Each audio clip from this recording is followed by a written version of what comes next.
नमस्कार, स्वागत है आप सभी का। आपके साथ मैं हूं स्वप्निल महारो। राजस्थान के इस बुलेटिन में बात होगी प्रदेश की आज की तमाम बड़ी खबरों की। बताएंगे गुर्जर आंदोलन की अपडेट्स, छठे दिन भी आंदोलन जारी और आंदोलन को लेकर सीएस भी सक्रिय हुए हैं। साथ ही बात होगी एक रईसजादे की जिसने एक जिंदगी छीन ली, और साथ ही महामारी के बीच कैसे हुई महापरीक्षा ये भी दिखाएंगे, और दिखाएंगे जब गलियों में आया सुपर कार का काफिला। बने रहिए हमारे साथ, देखते रहिए महारो राजस्थान। शुरुआत करते हैं गुर्जर आंदोलन की खबर से। अपडेट्स बता देते हैं। गुर्जर आंदोलन पर अब आर पार की स्थिति बन रही है। कर्नल बैंसला ने सरकार को अल्टीमेटम दिया है। बैंसला ने सरकार को चेतावनी दी है। इस वक्त की यह बड़ी खबर हम आपको बता रहे हैं। आंदोलन स्थल से कर्नल बैंसला ने सरकार को अल्टीमेटम जारी किया है, चेतावनी दी है कि 12 घंटे में मांग पूरी कर दो, नहीं तो उग्र आंदोलन होगा। बैंसला ने कहा कि सरकार हमारे धैर्य की परीक्षा न ले, जल्द से जल्द मांगों को पूरा करे।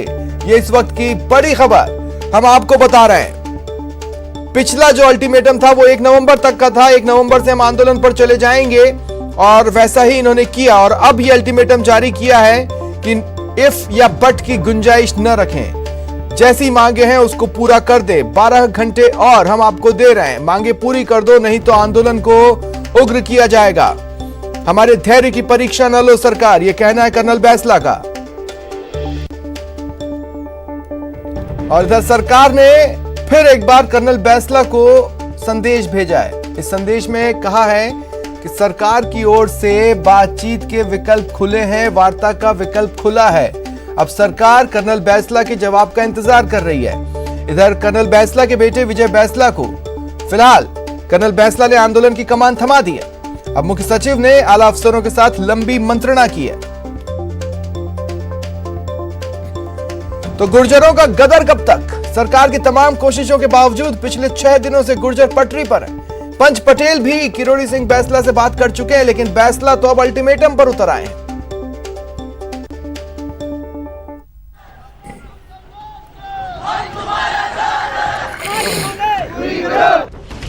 गुर्जरों का गदर कब तक?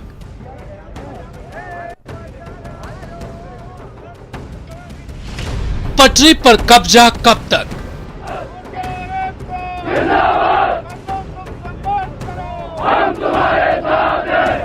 अड़े हैं, डटे हैं। आरक्षण की मांग को लेकर सरकार से जा भिड़े हैं। पिछले 6 दिनों से पटरी पर गुर्जरों का गदर जारी है। चक्का जाम है, सड़क पर संग्राम है, पुलिस प्रशासन का बयाना में डेरा है, पूरे हालात पर पैनी नजर है। मोजीज लोगों ने अभी 31 तारीख को जो राज्य सरकार के साथ समझौता किया है, उसमें भी जो कानूनन सभी बातें मानी जा सकती है, नियमानुसार मानी जा सकती है। माननीय अशोक चांदना जी और रघु शर्मा जी की जो कमेटी बनी हुई है, उन्होंने लगभग सभी बातों को मान लिया है। मेरा ये मानना है कि भविष्य में भी अगर कोई चीज़ें शेष रह गई है तो ट्रैक पे आना और आंदोलन करना इसका रास्ता नहीं है। और खुद मुख्यमंत्री जी वार्ता के लिए आह्वान कर चुके हैं, और मेरा भी यही मानना है कि इनको तुरंत ट्रैक छोड़ करके सरकार के साथ वार्ता करनी चाहिए, ताकि आगे का रास्ता निकले अगर कुछ शेष रह गया तो। 80 गांवों के पंच पटेल भी अब आंदोलन को खत्म करने के पक्ष में हैं। बाकायदा किरोड़ी सिंह बैंसला को मनाने में जुटे हैं। मान रहे हैं कि सरकार ने सारी मांगे मान ली है, अब बारी आंदोलन खत्म करने की है। 80 गांव के पंच पटेल हैं, और कुछ ताली से भी आज भी कर्नल साहब से बात कर रहे हैं, और निवेदन बार बार यही निवेदन किया जा रहा है कि जब हमारी सरकार ने सारी बातें मान ली गई हैं सरकार के द्वारा, और कोई बात बची हुई है तो सरकार भी बार बार में ये कह रही है कि आप आए कर्नल साहब और बातचीत करें। और ये तो आंदोलन तो बातचीतों का ही, भाई जब तक बातचीत नहीं होगी सरकार से तब तक कैसे संभव होगा? क्या आपको लग रहा है पूरी मांगे मान ली गई हैं? कर्नल साहब को अब आंदोलन खत्म करने का तत्काल ऐलान कर देना चाहिए, ज्यादा देर नहीं करनी चाहिए। बिल्कुल, ये तो लग ही रहा है, सारी बात तो मान ली गई है। फिर भी हम तो ये कहते हैं कर्नल बैंसला से कि कर्नल साहब आप समाज के लीडर हो, जो भी हमने किया वो आपसे पूछ करके किया है। 80 गांव के पंच पटेल भी गए थे, आपसे पूछ करके गए थे, ऐसे नहीं कि खुद ही चले गए हूँ। कर्नल साहब ने ये कहा था कि आप जो लेके आएंगे आपका स्वागत करेंगे। सरकार से बातचीत की पहल की, आला अधिकारी मौके पर पहुंचे। 80 गांव के पंच पटेल भी किरोड़ी सिंह बैंसला को मना रहे हैं, लेकिन विजय बैंसला अड़े हैं। 1 नवंबर से गुर्जरों का ये आंदोलन राजस्थान के कई इलाकों में हो रहा है। लेकिन किरोड़ी की अगुवाई में गुर्जर समाज के लोग पीलूपुरा में पटरी पर जमे हैं। दावा है कि जब तक उनकी सारी बातें नहीं मानी जाती तब तक पटरी पर आंदोलन जारी रहेगा। Bureau report, news 18 network. और इधर करौली के कलेक्टर सिद्धार्थ सिहाग ने भी अपील जारी की है। गुर्जर समाज से करौली के कलेक्टर सिद्धार्थ सिहाग ने अपील की है कि कानून व्यवस्था बनाए रखें। उन्होंने अपील में आगे कहा कि बातचीत से ही समस्या का समाधान होगा। कर्नल बैंसला आंदोलन खत्म करें, ये अपील उन्होंने की है। जिले में कानून व्यवस्था के इस बीच पुख्ता इंतजाम दिख रहे हैं। पुलिस भर्ती के मद्देनजर माकूल इंतजाम है।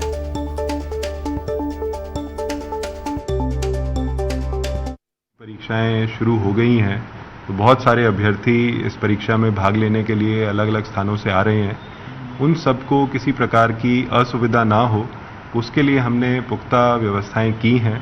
हमने अलग अलग 11 जगहों पर नाके लगाकर चेकपोस्ट स्थापित की हुई हैं, जहां पर पर्याप्त मात्रा में जाब्ता एवं मजिस्ट्रेट नियुक्त हैं। साथ ही साथ मैं सबसे अपील भी करना चाहूँगा कि सब लोगों के लिए सरकार के पास उनके रास्ते खुले हैं। जो भी व्यक्ति जो भी समस्या रखते हैं वो वार्ता से उस समस्या का समाधान ढूंढें और सरकार से बात करें। कुछ जगह पे कुछ रूट्स पर सेवाएं बाधित हैं और इसीलिए हम अपील करना चाहेंगे कि यदि वार्ता के थ्रू समाधान निकलता है तो जन सामान्य को किसी भी प्रकार की परेशानी आगे, क्योंकि त्योहारों का सीज़न आ रहा है तो उसके देखते हुए लोगों को कम से कम असुविधा हो। इसी कारण यदि वार्ता के माध्यम से इस आंदोलन को समाप्त किया जाए, यही अपील की जाएगी। और हमारे सहयोगी बाबूलाल धायल इस वक्त हमारे साथ जुड़ रहे हैं। बाबूलाल, पेच कहां पर आ रहा है? मैं ये इसलिए कह रहा हूं क्योंकि सरकार कह रही सभी मांगे मान ली हमने, तो आगे जाके कुछ और मांगे भी मान ली हैं। वहीं एक धड़ा कह रहा है कि हाँ मांगे मान ली गई हैं, एक दो चीज़ों पर चीज़ें प्रक्रियाधीन हो जाएंगी। वहीं दूसरा धड़ा यानी कर्नल बैंसला जिस ग्रुप के साथ वहां पर मौजूद हैं वो न केवल अड़े हुए हैं बल्कि अब अल्टीमेटम भी जारी कर रहे हैं। जी बिल्कुल, जो पेच है वो बैकलॉग को लेकर के फंसा हुआ है, जो सरकार के लिए संभव नहीं है कर पाना। लेकिन सरकार सुन जरूर रही है पूरी बात कि कर्नल साहब आप समझिए हमारी बात, हम ये कर सकते हैं और इससे ज़्यादा कुछ हो नहीं सकता है। यानी कि दिन भर आज जयपुर में सचिवालय में मुख्य सचिव से लेकर प्रमुख सचिव जो है कई विभागों के, उन्होंने बैठ करके चर्चा करी है और शाम होते होते उन्होंने कर्नल को मैसेज किया है कि हमारे सरकार के दरवाजे खुले हुए हैं, इसलिए आप बताइए कि कब और कहां बात करनी है। तो सरकार ने एक तरह से मैसेज भिजवा दिया कर्नल को और कर्नल ने अपना अधिकृत रूप से यानी कि उत्तराधिकारी उनके बेटे विजय बैंसला को बना दिया है और वहां पर हामी भी भरवाई है रेलवे ट्रैक के ऊपर कि मेरा बेटा ही सरकार के साथ बातचीत करेगा। तो सरकार इंतजार कर रही कर्नल के बेटे विजय बैंसला का कि वो कब और कहां पर सरकार के जो प्रतिनिधि उनको बुला रहे हैं। सरकार ने पूरी तैयारी कर ली है। डीओपी के अलावा जो दूसरे डिपार्टमेंट्स हैं, जीएडी है, होम है, इनके सारे जो अफसर हैं आज दिन भर बैठे, पूरी चर्चा की, पूरा फीडबैक लिया और जो मांग पत्र था जो गुर्जर अभ्यर्थियों का, और उन्होंने जिस तरह के मेमोरेंडम दिए थे नीरज के पवन को, तो उनके ऊपर उन्होंने विस्तार से चर्चा की और जो कुछ संभव हो सकता था उन चीजों को उन्होंने लिख लिया है। अब कर्नल बैंसला के बेटे संदेश भिजवाएंगे कि आप यहां आ जाइए, तो सरकार की ओर से डेलीगेशन आएगा और सरकार ने जो कुछ किया है उसके बारे में वो बताएंगे। कर्नल ने कहा है कि वो तमाम चीजों को रीड करेंगे कि सरकार उन्हें क्या क्या दे रही है। तो चीजें तो होने वाली है और माना यही जा रहा है, जब कर्नल ने ये चीजें कही हैं तो हो सकता है कल ये आंदोलन खत्म हो जाए। सरकार ने बातचीत के लिए दरवाजे बंद नहीं किए, लेकिन कर्नल इस बार रक्षात्मक मुद्रा में जरूर दिख रहे हैं, क्योंकि पहली मर्तबा उन्हें अपनी ही कम्युनिटी के भीतर विरोध का सामना करना पड़ रहा है। 40-80 गांवों के जो लोग हैं उनमें कई चुनिंदा ऐसे लोग हैं जो कर्नल से रिक्वेस्ट कर रहे हैं कि आप बातचीत की टेबल पर आइए, जिद मत कीजिए, हमने आपके कहने पर जयपुर में जाकर के समझौता किया है, आप उसको मानिए और सरकार से काफी कुछ लेकर के आए हैं।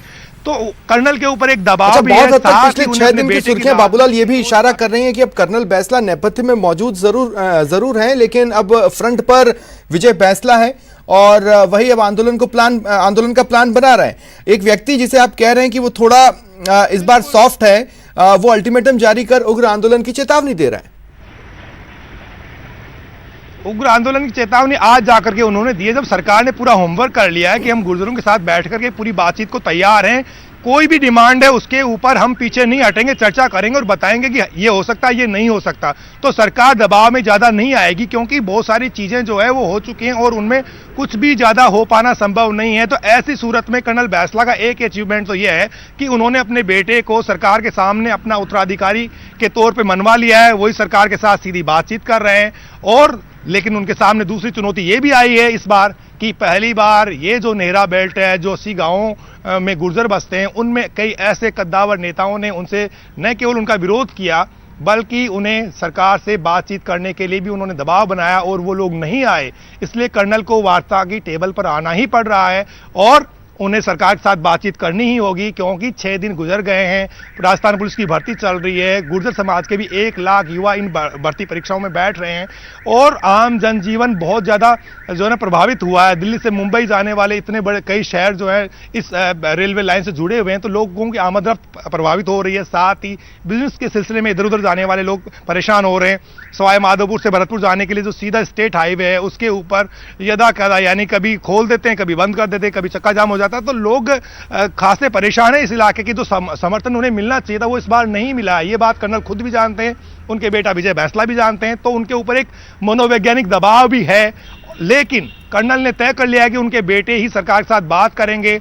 आज फिर उन्होंने तमाम लोगों से हामी भरवाई और सरकार ने भी स्वीकार कर लिया कि हम आपके बेटे के साथ भी बातचीत करने को तैयार है। हो सकता है मंत्री अशोक चांदना भी आए और नीरज के पवन ने भी पूरी एक्सरसाइज करके वो जयपुर गए और उन्होंने सरकार के सामने अपना पूरा पक्ष रखा है। शायद हो सकता है। ठीक है, आप नजर बनाए रखें। बहुत बहुत शुक्रिया बाबूलाल फिलहाल हमारे साथ जुड़ने के लिए और तमाम जानकारी के लिए।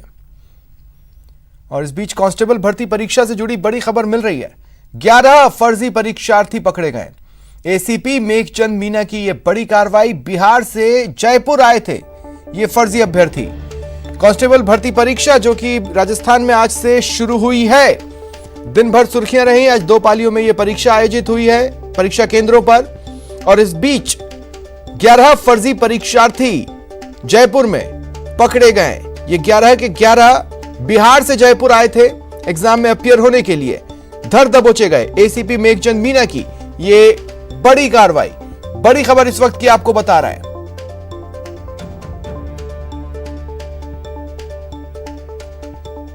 ज्यादा जानकारी के लिए बात करते हैं सहयोगी सौरभ गृहस्थी से। सौरभ, क्या जानकारी है?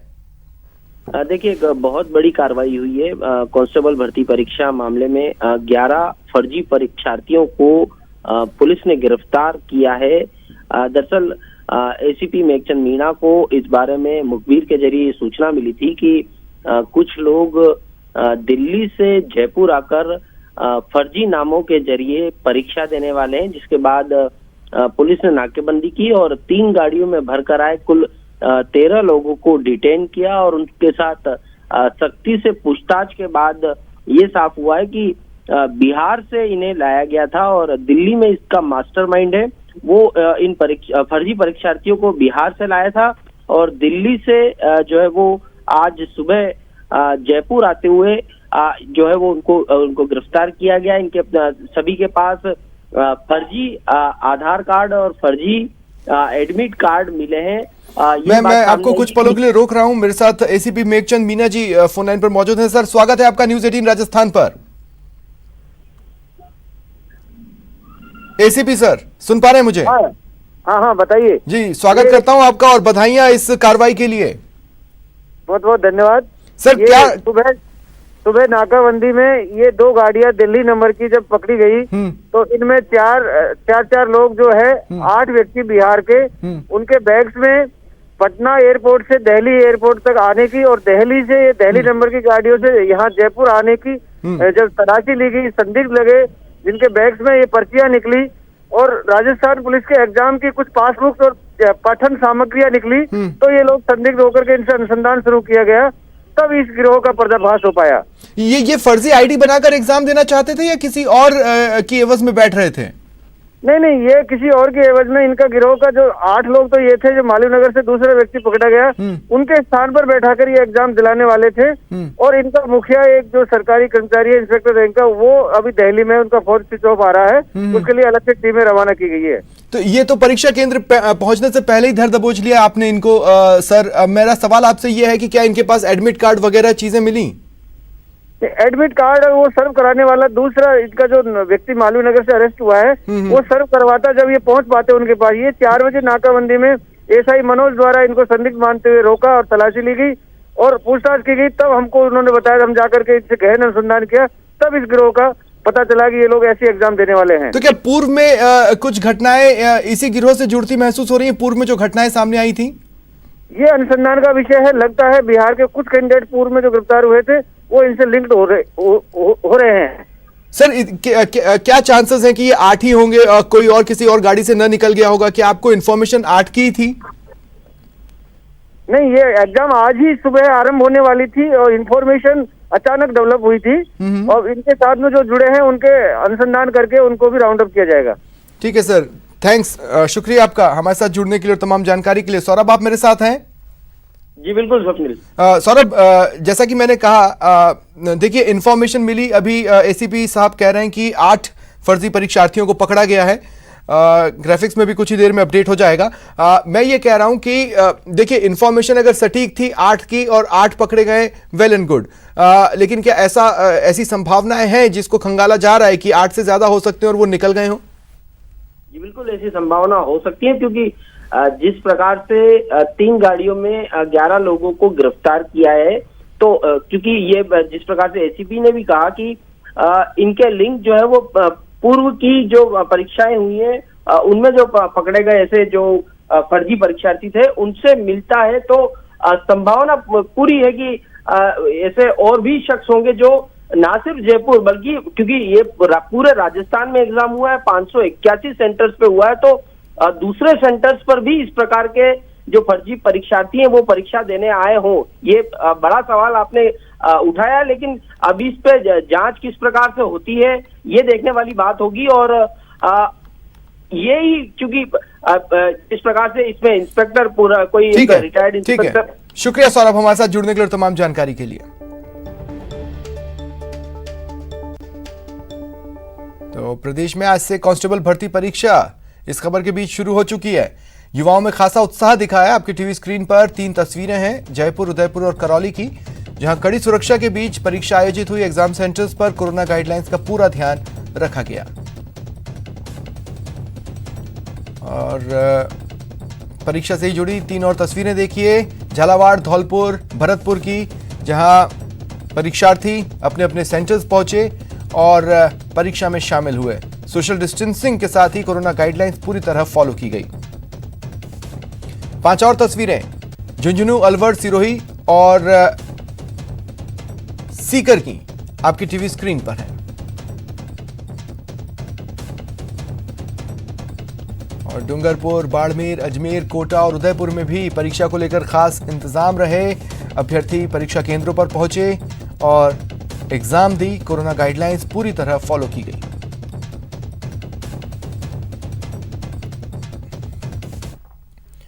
गुर्जर आरक्षण आंदोलन के चलते प्रदेश के अनेक जिलों में इंटरनेट सेवा पूरी तरह बंद है, लेकिन कुछ कंपनियों के उपभोक्ता इंटरनेट का उपयोग कर रहे हैं। ऐसी जानकारी मिलने के बाद दौसा थाने में आईटी एक्ट के तहत मामला दर्ज करवाया गया है। जांच दौसा कोतवाल सुगंध सिंह राजपूत कर रहे हैं। हालांकि राज्य सरकार के संज्ञान में मामला आने के बाद वोडाफोन और आइडिया कंपनी ने कहा कि फिलहाल प्रॉक्सी एपीएन के माध्यम से भी इंटरनेट यूज करना बंद कर दिया गया है।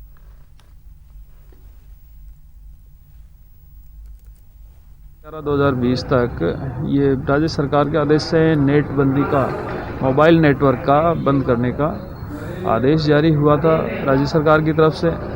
उसी के दौरान में गोपनीय जानकारी मिली कि दौसा के अंदर वोडाफोन आइडिया का मोबाइल नेटवर्क है, उस पर कुछ नंबर्स काम कर रहे हैं। इस संदर्भ में एक प्रकरण आईटी एक्ट में दर्ज हुआ, जिसका इन्वेस्टिगेशन जारी है।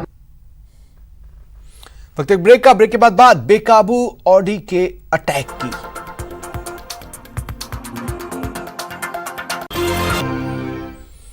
अगर आप सड़क पर पैदल चलते हैं तो ये खबर आपके लिए है, क्योंकि अब हम आपको ऐसी तस्वीर दिखाने जा रहे हैं जिसे देखने के बाद आपके रोंगटे खड़े हो जाएंगे, आपका कलेजा मुंह को आ जाएगा।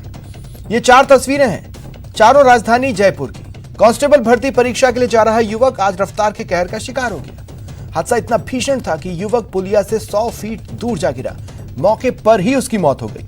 कार एक युवती चला रही थी जो अब पुलिस की हिरासत में है, लेकिन बड़ा सवाल फिर वही, कार तेजी से दौड़ाने की क्या जरूरत थी? पुलिस आरोपी युवती पर कब कार्रवाई करेगी?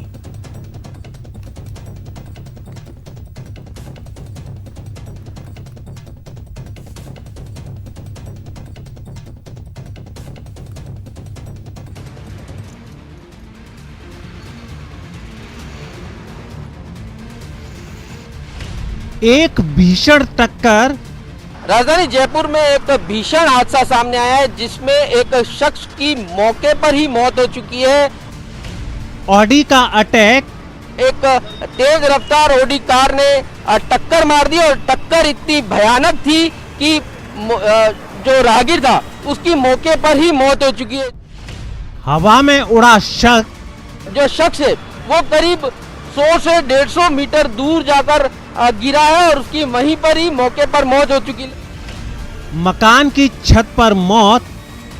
जो शख्स करीब 20 मीटर दूरी पर जाकर टकरा था, वो जो है वो करीब 100 मीटर दूर, जो आप सामने तस्वीरों में देख पा रहे होंगे, एक टीन शेड है, पहले वो टीन शेड पर टकराया और उसके बाद एक मकान पर जाकर गिर गया और वहीं पर ही उसकी मौत हो चुकी है।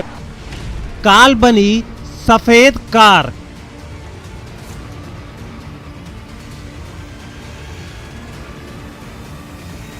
जयपुर में एलिवेटेड रोड पर खड़ी इस ऑडी कार की बिगड़ी हालत को देखकर अगर आप ये सोच रहे हैं कि इसमें बैठे लोगों का हाल बुरा हुआ होगा, तो हम बता दें कि आप गलत सोच रहे हैं, क्योंकि इस सफेद कार ने जो कहर बरपाया है उसकी असली तस्वीर तो यहाँ से करीब 50 फीट दूर एक मकान की छत पर है, जहाँ की तस्वीर देखकर आपकी रूह कांप जाएगी, सांसें अटक जाएंगी।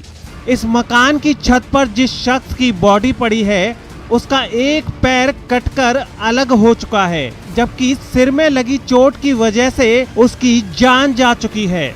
फ्लाईओवर पर पैदल चलने के दौरान ऑडी ने इस शख्स पर ऐसा अटैक किया कि वो 30 फुट तक हवा में उछल गया और फ्लाईओवर से 100 फीट दूर जाकर सीधे इस मकान की छत पर आ गिरा और गिरते ही उसकी मौत हो गई।